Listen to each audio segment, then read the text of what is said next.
আসসালামু আলাইকুম। মধুখালীতে দুই ভাইকে হত্যা, মানববন্ধন শেষে বিক্ষুব্ধ জনতার মহাসড়ক অবরোধ, পুলিশের ফাঁকা গুলি। দর্শক, আমি প্রথম দিন যেটি একটু বিলম্বেই আমি ভিডিওটি করেছি এটার উপর, তখনই বলেছিলাম যে ফরিদপুরের এই ঘটনাটাকে গুরুত্ব দেওয়া উচিত। এটি আমার দৃষ্টিতে সাম্প্রতিক সময় একটি নজিরবিহীন ঘটনা। যেভাবে একটা স্কুলের নির্মাণ শ্রমিকদের উপর হামলে পড়লো, কারা হামলে পড়লো, কেন তাদের সেই উগ্রতা ছিল এবং এই সাহসটা তারা কিভাবে সঞ্চয় করলো, এটা অনুসন্ধান করা দরকার। কেন উস্কে দিল, কেন ঘটনাটাই আসলে কি ঘটেছিল, যে ঘটনার কারণে উত্তেজিত হলো, কেন এই ক্ষোভ, এটা ভালোভাবে অনুসন্ধান যদি করা না হয়, এটা কিন্তু একটা বড় ধরনের একটা কালো দাগ হয়ে যাবে এবং এটা মুছে যাবে না।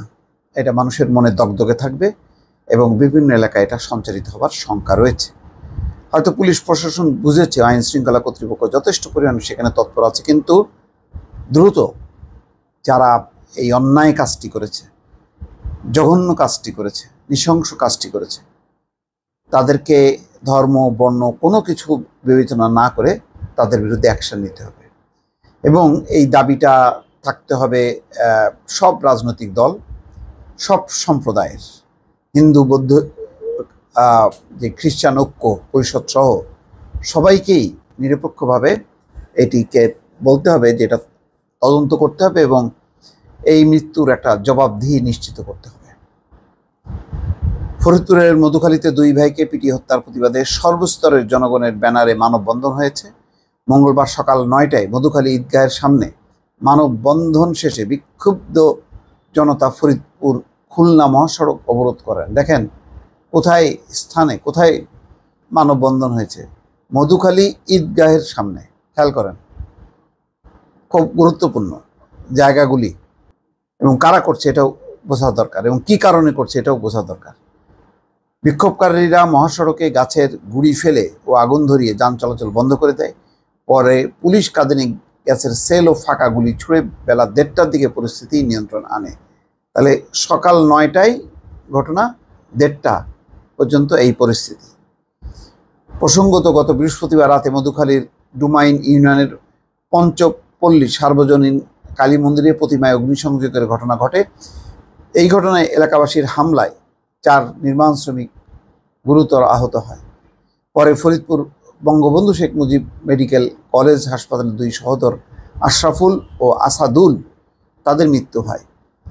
এই ঘটনায় গত শুক্রবার রাতে মধুখালী থানায় 3টি মামলা হয়েছে। কেন এই আশরাফুল এবং আসাদুলকে টার্গেট করা হলো এটাও বোঝা দরকার। কারা হামলা করলো তাদের উপরে?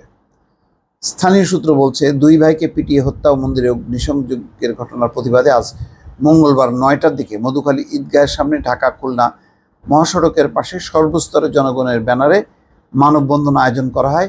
এতে 5 শতাধিক মানুষ অংশ নেয়। প্রায় আধা ঘন্টা ব্যাপী মানববন্ধন শেষে বিক্ষোভকারীরা দুই ভাইকে পিটিয়ে হত্যায় জড়িত ব্যক্তিদের শাস্তির দাবিতে ঈদগাহ ময়দানে বিক্ষোভ মিছিল করেন। পরে হঠাৎ মিছিলটি মহাসড়কে উঠে ঢাকা খুলনা মহাসড়ক ধরে কামারখালী সেতুর দিকে এগোতে থাকে। প্রত্যক্ষদর্শীরা জানান, পুলিশ বাধা দিলে বিক্ষোভকারীরা খণ্ড খণ্ড হয়ে মিছিল করতে থাকেন।